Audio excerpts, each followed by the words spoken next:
আপনারা আমাকে প্রধান অতিথি হিসেবে আমন্ত্রণ জানিয়ে আমাকে কৃতজ্ঞতা ভাষায় আবদ্ধ করেছেন। এই জন্য আমি আপনাদেরকে অন্তরের অন্তঃস্থল থেকে আমি ধন্যবাদ জানাই। আমি বক্তব্য দীর্ঘায়িত করবো না, এটা প্রীতি সম্মেলনের একটা পিকনিকের মতোই।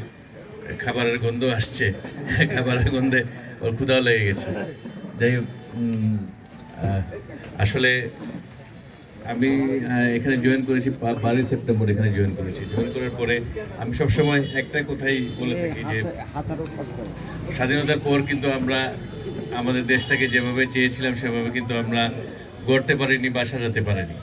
এক্ষেত্রে ব্যর্থতা সবারই আছে, ব্যর্থতা আমাদের সরকারি কর্মকর্তা কর্মচারী আমাদের আছে, বুদ্ধিজীবীদের ব্যর্থতা আছে বিভিন্ন পেশাজীবীর ব্যর্থতা আছে, এবং সাংবাদিক ভাইয়েরা যারা আছেন তারাও তাদের ব্যর্থতা অস্বীকার করতে পারে। এবং সর্বোপরি আমি বলবো যে আমাদের জনগণ হিসেবে আমাদের যে দায়িত্ব ছিল সে দায়িত্ব আমরা পালন করতে পারি। তো সেই কারণে কিন্তু সারা বাংলাদেশে আজকে একটা সংস্কারের কথা হচ্ছে, এবং আমরা সবাই সংস্কারের দিকে যাচ্ছি, এবং বিভিন্ন বিষয়ে সংস্কার সংক্রান্ত কমিশন গঠন হয়েছে, প্রশাসনের সংস্কার গঠিত হয়েছে, আপনার বিচার বিভাগ, সংবিধান, এবং আমাদের যদ্দূর জানি যে গণমাধ্যমের সংস্কার সংক্রান্ত কমিশন গঠন হয়েছে। ওটা রিপোর্ট দিয়েছে কিনা আমি জানি না, তবে গণমাধ্যমের প্রত্যেক ক্ষেত্রে কিন্তু সংস্কার করার প্রয়োজন। আমরা জানি যে আমরা সংবাদপত্র বা মিডিয়াকে আমরা বলি সবসময় বলি ফোর্থ স্টেট। এটা হচ্ছে আমাদের জাতির দল বরাবর আমাদের বিবেক। এটা সরকারের 3টা অঙ্গ আছে: বিচার বিভাগ, শাসন বিভাগ, আইন বিভাগ। বিচার বিভাগ বিচার করবে, শাসন বিভাগ শাসন করবে, আইন বিভাগ আইন প্রণয়ন করবে। আমরা যারা শাসন বিভাগে আছি, আমরা বা পুলিশ বা অন্য কোনো সেক্টর আমি বলবো, তারা কিন্তু একটু দুষ্টুমি করবে, মানে একটু করাপশন করবে, তারা আইনের ব্যত্যয় ঘটিয়ে একটু তারা ক্ষমতার অপব্যবহার চেষ্টা করবে। এটা আপনার স্বাভাবিক জিনিস, কিন্তু আমাদের দায়িত্ব হচ্ছে সেটা যতদূর আপনার কমিয়ে নিয়ে আসে। এবং আমাদের সাংবাদিক ভাইয়েরা আপনাদের অনুরোধ করবো, আপনারা সেই ব্যত্যয়গুলো আপনারা সবসময় তুলে আনবেন বস্তুনিষ্ঠভাবে। আপনি আমাদের পুলিশ সুপার মহোদয় বলেছেন যে প্রশংসা একটু করলে বোধহয় ভালো হয়, আমরা মোটিভেটেড হই।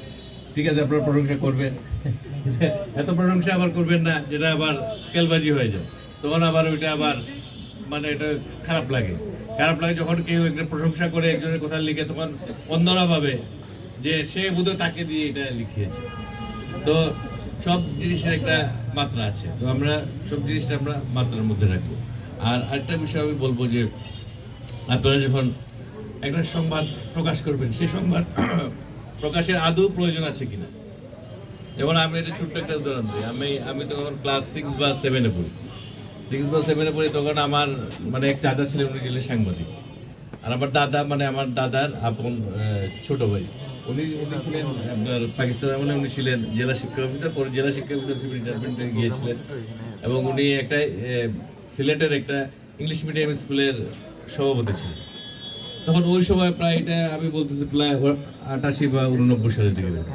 তখন হঠাৎ একটা আমার দাদার কাছে ফোন আসলো। তখন ওইখানে এক টিচার, উনি মানে একটা ধর্মীয় কটূক্তি করেছে হযরত মুহাম্মদ সাল্লাল্লাহু আলাইহি ওয়াসাল্লামের কে নিয়ে একটা ধর্মীয় কটূক্তি করেছে।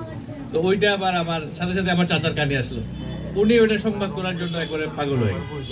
উনি এটা সংবাদ প্রকাশ করবে, এবং সংবাদ হিসেবে কিন্তু আপনি যদি সংবাদ হিসেবে প্রকাশ মানে একটু চিন্তা করেন, তাহলে এইটার ভ্যালু অনেক, মানে এটার মার্কেট ভ্যালু অনেক। কিন্তু আপনি এই সংবাদ প্রকাশ করে আপনার লাভটা কী হবে, এই তথ্য জানার তো খুব একটা প্রয়োজন নেই আমাদের। সুতরাং আমাদের সাংবাদিক ভাইদের অনুরোধ করবো যে আপনারা সেই তথ্যটা প্রকাশ করবেন, এটা খুবই প্রয়োজন, বা কারো কারেকশনের জন্য বা জনগণের জানা উচিত, সেই তথ্যটা প্রকাশ করবেন, যাতে আমাদের সবার ভালো লাগে।